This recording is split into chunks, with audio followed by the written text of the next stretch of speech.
Welcome back to Wellington High School for the start of the second half of the Wolverines taking on the Hawks of Seminole Ridge. We want to thank our sponsors, including Wellington High School, Seminole Ridge High School, the Palm Beach County Sheriff's Office, Palms West Primary Care Associates, Muhammad Yaqub, M.D.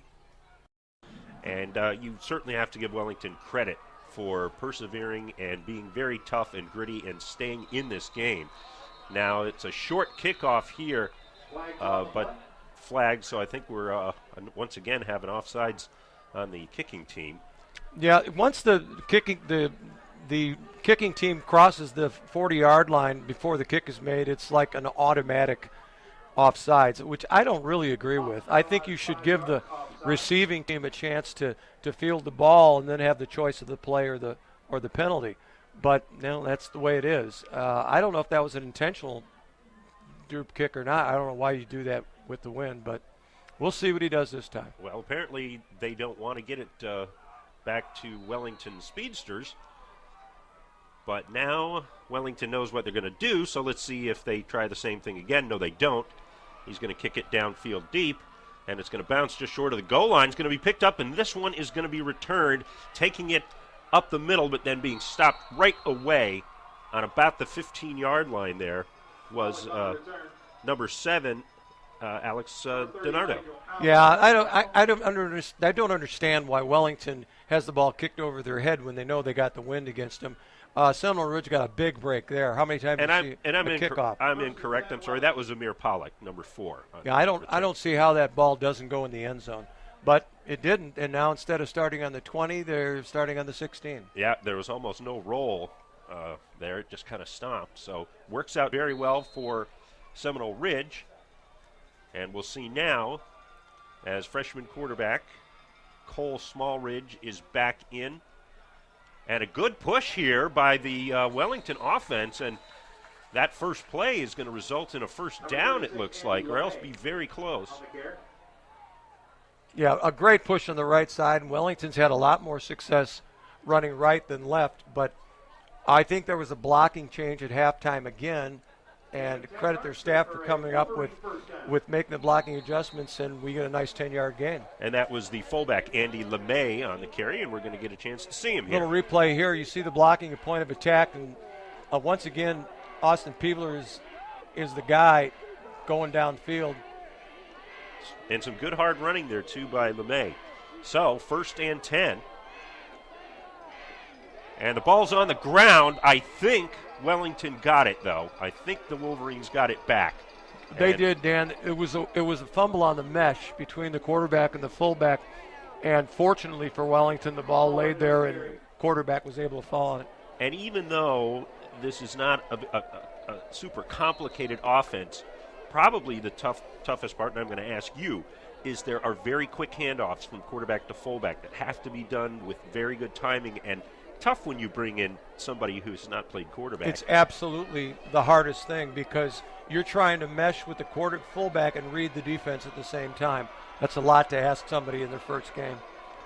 That'll make it 2nd and 9. And up the middle again they go, and this time short, or it's going to be a very short game. Maybe about another yard or two. Going to bring up 3rd down and 6. Well, every time that it seems to me in the second half, Seminole Ridge has changed a couple things, and they've made it a priority to stop the running game between the tackles. Now, they got a nice play on 1st down, but the last 2 downs have been a little bit awkward in regards to the formation and the play itself. So facing a 3rd and 6 here, it's an obvious throwing down, and we have seen the quarterback struggling to make throws in the second half, or in the second quarter. And we'll see what he can put together here. He's going back looking. He's throwing over the middle. He had a man. Actually, not a bad throw, but it's going to be incomplete. Nice defensive play there on the ball. Well, when you're playing against cover 2 defense, if you run the quick slant, which is what they did, you have to hold the safety. And the safety just basically had a free run at the ball. and the ball was underthrown. If you watch the ball is underthrown just a little bit. It could have been caught, but I think it might even have been tipped at the line of scrimmage because it looked like the ball changed trajectory. But that's not the place to throw the ball against cover two. And just to give him some credit, Jared Klafka was on the breaking up end of that play. Okay, now we are going to punt, and this one is a wobbly one off the side of the. It's an 18-yard punt, Dan. Who is our kicker? Who am I looking for here? Nick Brewer. Yeah, Nick does a little half roll on his punting tactic to try to evade the rush and get his left foot into it, and he just flat missed it. 18-yard punt's not going to get it. So the Hawks are going to start with pretty good field position here in Wellington territory, first down at the 48-yard line. And we do have the number of 65. Now there was some uncoordination there. That's going to be a procedure call against the Hawks and back them up 5 yards. And again, penalties and turnovers have really hurt Seminole Ridge tonight. Yeah, and it's surprising because, as I said, in the ninth game, when you got really no excuse because you got your first teams in there, those things just drive coaches crazy. It's just mental. It's just concentration, but you just can't explain it. I don't have a solution for it. I never did. So here we go, first and 15 around the left side there. Some good hard running, but in comes a flag, and you know what that usually means. That was number 22 on the carry, Alex Pierre, but it looks like it's going to come back. Yeah, the flag was thrown quite a bit behind the line of scrimmage, so I'm guessing it's against the offense because there's really not any defensive penalties that can take place where that flag was thrown. At any rate, it is not good news for Seminole Ridge, who started inside the 50-yard line, and now they are going to be a good 20-some yards away from the 50. So they have done nothing but back up in this series, and penalties are the main culprit. Yeah, Coach Dickman is going to be very hard to find sleep tonight because these things, as I said, just drive you nuts, and it's not the way you want to be playing in the ninth game of the season. So let's call it first and 25 now, and they are going to need some kind of a play to erase this deficit, and not going to get it there as Holmes slides, loses his footing, and doesn't get anything, maybe back to the line of scrimmage. Well, one of my many duties here at Wellington High School is to line the field, so I know every inch of that field, and that area of the field is just a little bit damp, and Holmes tried to plant his outside foot and just went to the ground. You know, Dickman did tell us before the game that his quarterback, Trevor Vanskoy, does not make mistakes.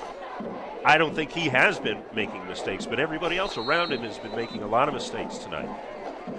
That's a nice run up the middle by Holmes, but it's going to bring up a very, very long third down. Yeah, and I'll be surprised if he doesn't at least try to throw the ball. This is just up the middle. It's a trap play. You see the guard pulling and the give off to the fullback. He's a hard-running kid, but once again, Wellington is tackling and hustling. And I said Holmes, but it was Tyler Butler, and I apologize for that. Again, I'm going to blame my aging eyes. What do we have, 3rd and 25? It looks like about 3rd and 25, yes. So now definitely a throwing down.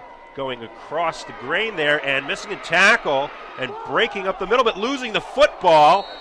And, basically as good as a punt, or maybe not quite as good, but Wellington falls on the ball and they get it. Yeah, that's a big break for Wellington because they're going to be punting with the wind. And that's the 3rd turnover. And here, something good. It's a nice throw. It's across the flow. And the receiver makes a nice cutback here. That's Williams. The defensive back on 17. But he gets his arm in there and coughs the ball up, and Wellington falls on it. A lot of Wellington players around the football. And that was a nice play there by number 47. Mike Perez is the one who caused the fumble on that.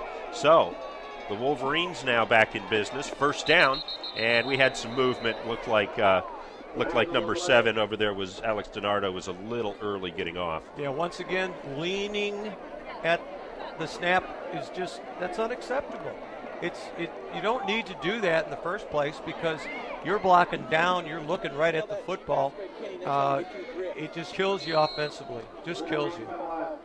And unfortunately, there were some penalties in the first half, but there are more and more coming now, and both sides are being guilty of the infractions. And like you say, and you would hope not to have these kinds of mistakes in the 9th game of the season. And you're dealing with 15, 16, and 17-year-olds, and that's why it happens. And number 15 is going to get the call and hands it off to the right side, and fighting for yards looks to be the fullback. That would be Andy LeMay. And didn't get a lot, but a pretty tough run anyway. Well, here's the thing. When you have to play from behind, Dan, it's so much harder to be patient and go first downs. And when you have a penalty like that, it really takes the wind out of your sails, especially when you know the yardage is so tough to get. But if Wellington would come out on first down and just throw the ball one time, I honestly think they could get a touchdown. Okay, it is 2nd and about 14. And back in the shotgun formation. He is looking to throw this time, but he is snowed under by a big rush. That was number 44, whose names we had mentioned, Steve McPherson, but a couple others as well in there on the sack. Yeah, McPherson, who is an outstanding linebacker and the leader probably of the Seminole Ridge defense, came on the blitz. And if you watch this on the replay, watch the quarterback reset the ball in his hand, and this cost him. He didn't have control of the football. He tried to pull it down, but by that time it was too late. Yeah, number 39 also, Eric Strickland was in on the sack there. So now the situation has flipped, but it's a perfect negative image as Wellington is backing up now, and they have a 3rd and about 22 or 23 yards to go. Negative image. That is an outstanding metaphor. Yeah, and it is negative. Both coaches will tell you that they don't like this. So here we go, dropping back. He's got a little more time this time. Good blocking. He's going to try to run it, but he is wrapped up. A nice job there by number 18, Ryan Bialzak. Yeah, and that's the type of play when it would break down with Tyler in the game. He can make some positive yards because obviously he has the speed to do so. The young freshman, who I think is done a fairly decent job for the position he's put in, just doesn't have the athletic ability to get away from senior defensive players. All right, so the Wolverines will punt, and they could use a good one. There's the kick. It's going to be a low bouncer, going to be fielded on one hop, and a nice return there. Looked like that was Jared Klafka on the return. Some good speed, but also some good pursuit for Wellington, and not letting that go the distance. Well, Brewer, I know what he's trying to do. He's trying to keep the ball under the wind, but Klafka did a great job. He waited for the one hop, and then he's coming forward as he gets the ball, and he's got a little speed, and he took it north and south where he should have, and that gives him great field position.